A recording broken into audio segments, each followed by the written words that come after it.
এক গ্রামে বাস করত এক দরিদ্র কৃষক। নাম ছিল রমেশ। সে খুবই পরিশ্রমী মানুষ ছিল। নিজের সামান্য জমিতে সে আখ চাষ করত।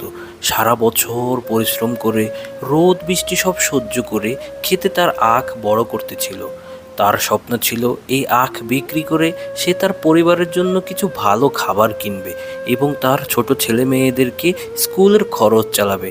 একদিন যখন আখ কাটার সময় এলো, তখন গভীর রাতে কিছু দুষ্টু লোক এসে তার সব আখ কেটে নিয়ে চলে গেল। সকালে উঠে রমেশ দেখল তার সমস্ত পরিশ্রম বৃথা হয়ে গেছে।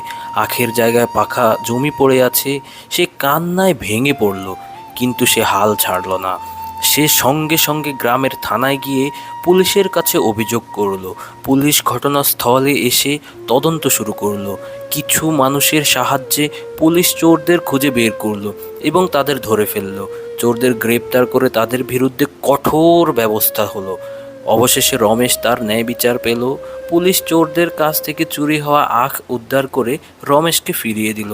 রমেশ খুব খুশি হলো এবং বুঝতে পারল অন্যায়ের বিরুদ্ধে দাঁড়ালে ন্যায় বিচার পাওয়া সম্ভব।